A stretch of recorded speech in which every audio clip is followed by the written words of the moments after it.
What is up, you muffin munching muggles walking to fiction and reality? Who's ready for some zoomer humor, some nostalgia, winding back the clock? We all had those video games that left an imprint on us, most of the memories being made in games where we were competing against or with our online friends. Let's rank the top 6 games I had a bomb playing as a child and see if some of those games fall on your list. Lego Star Wars, the complete saga. These are ranked from my personal experience, so you Gordon Ramsay video game connoisseurs, don't go stirring my spaghetti. What are you? An idiot sandwich. At number 6 on my list of favorite childhood video games, I've got Lego Star Wars. Now, there weren't a lot of video games in our childhood that bricked up nostalgia like Lego Star Wars, especially if you played the entire saga with your friend in co-op. I mean, we got some pretty good times out of that one, and even the Lego Yoda death meme too.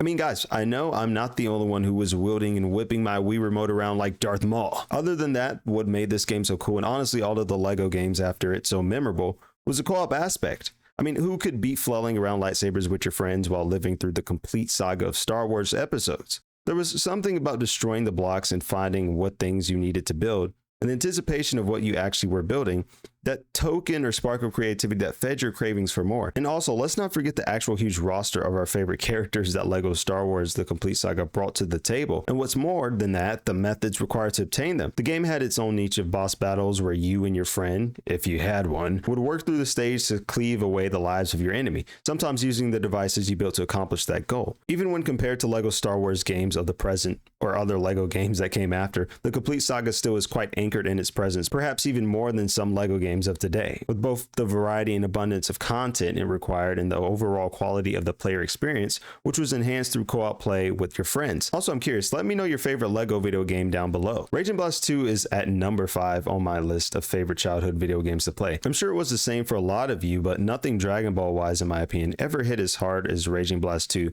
back in the yonder PS3 days. Back in a time where people were craving some sort of semblance of the Budokai Tenkaichi series, this golden goose laid its egg. The one thing that everyone always talks about when reminiscing about Raging Blast 2 is the size of its character roster. Not just the size, but also the creative freedom that came alongside it. I mean, these boys were dropping What If Super Saiyan 3 Zebully upon our head top. And yes, they even gave us Super Saiyan 3 Vegeta before the canon was canon. How do you do that? I know some of you youngins have your jaws dropping to the floor because none of these characters were DLC. You got all of this with the base game itself, and those days aren't coming back. Yes, all of this shit was free after you bought the game. The fighting mechanics were cooking for sure with the Raging Soul combos, and if you wanted to talk about a skill gap, holy hell was there a skill gap learning when and how to cancel and extend combos to maximize damage.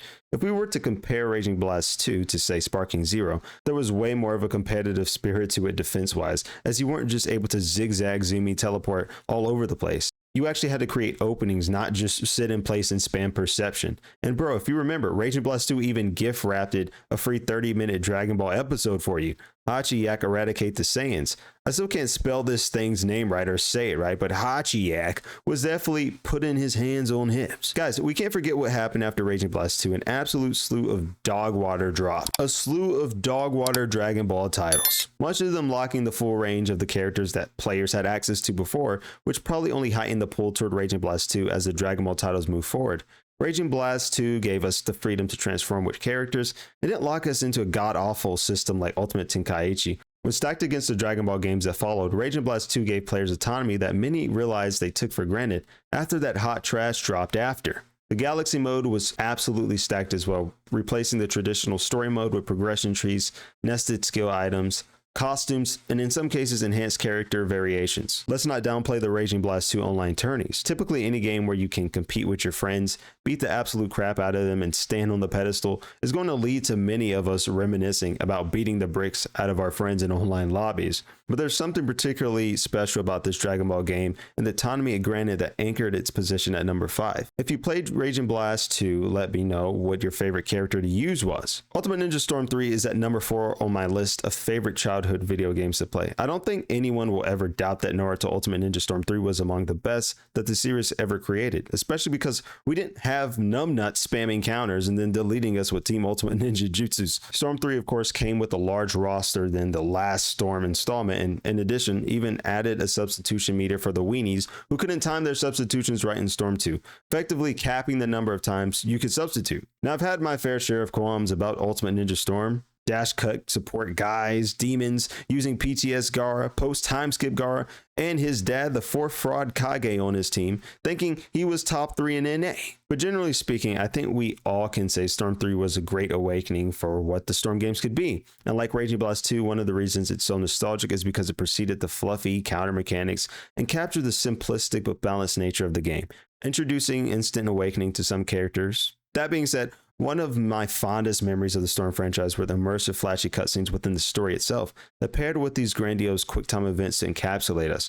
There have been many anime games in the past 10 years, but Naruto Ultimate Ninja Storm 3's originality earns it its number 4 spot on my list of favorite childhood video games to play. I'm curious, if you were doing your own top 6 list, would you rank Storm 3 above Raging Blast 2? Black Ops 2 is at number 3 on my list of favorite childhood video games to play, and here's why. Dog, I have no idea how much hours I had on Black Ops 2 in PS3 days, but they were peak unemployment activity. Like, who else found Black Ops 2 crazy addictive, especially if you had an actual unit or party of friends to play with? The camaraderie and grinding for diamond camos, fiending for that 30 kill nuclear medal, and crushing your enemies with kill streaks cannot be overstated enough when singing Black Ops 2's praises. Though the Black Ops 2 community was toxic, as any Call of Duty community infested player base is, I mean, a lot of N-words were dropping back in the day. I'm talking hard R. But hey, if you didn't want to see any nefarious emblems or let a squeaker run you out the lobby, you could always play zombies and knife the transit butch driver until he kicked you off, locked his doors, and left you for dead. And remember, we cannot forget the unrelenting hate and rage for Treyarch's David Vonderhaar. Who remembers that? Like, I swear, there was a period in Black Ops 2 where if you just got deleted in a gunfight, someone would always blame David Vonderhaar. This was absolutely the age of trolls, and someone even made a song about how much they hated Vonderhaar for nerfing his guns. In my opinion, no Call of Duty ever really felt the same after Black Ops 2, because it wasn't just a game anymore. It was a place, a time where hopping on meant your whole squad was there, the laughs were louder than the rage, losing sleep actually felt worth it. BO2 didn't just define an era of Call of Duty, it defined a slice of growing up online, before everything got sort of sweatier, quieter, and way more corporate. Minecraft is at number 2 on my list of favorite childhood video games to play. Before the Zoomers and Gen Alpha were yelling chicken jockey and ruining the movie for everyone, the OG Minecrafters were just vibing it out, crafting it out to some of these bangers.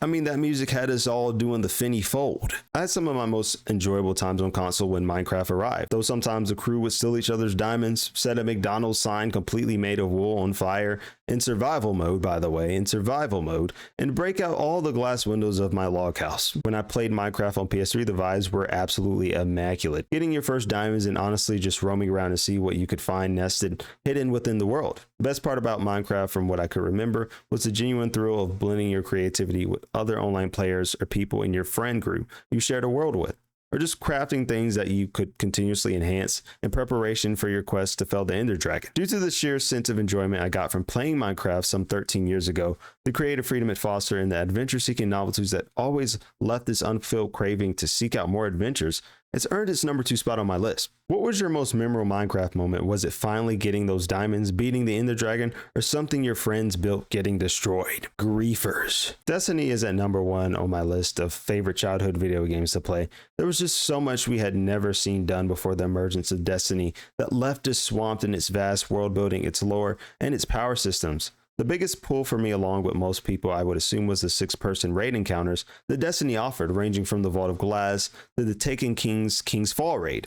One of my favorite things about playing Destiny was its weapons. Let's not even talk about when you got your first Galahorn or bought it from Xur like a slumlord because RNG Jesus never blessed up. There was such a large pool of variety, uniqueness, and care tailored to both its design and in some cases exotic perks. There were some very, very late nights on Destiny with my friends waiting to see what Xur would sell, only for his ass to drop a No Land Beyond at 4 a.m. Hyped up moments in the Trials of Osiris that I will never forget. Back in the ye olden days before Destiny 2 started printing out cupcake trials passages, even the old funny subclass banner back and forth. Within its raids, Destiny introduced a skill threshold with its unique raid mechanics that required all players to be in unity with equal and sound strategy in pursuit of one goal. And of course, cursing out the runner who can't jump from platform to platform on King's Fall raid. Destiny earned its number 1 spot on my list due to the vastness and depth of its world building and its ability to swallow its players whole and its atmosphere while maintaining continuity and engagement across its story, while always giving players something to hunt for to push their light potential to the max. Please let me know in the comment section below where you would rank these and what your favorite game to play during your childhood was. You can also follow my IG page at lvamps23 and other socials in the link below. If you want more analysis of your favorite characters of fictional worlds, go ahead and smash that like button, turn on that notification bell, and subscribe for more. The direction of progress is forward, and it's only up from here. And with that in mind, we are nearing 1,000 subscribers. With that, remember, if you're ever lost in forestry words, strip your mind from fantasy and look to the window of the world, and there your mind will run free.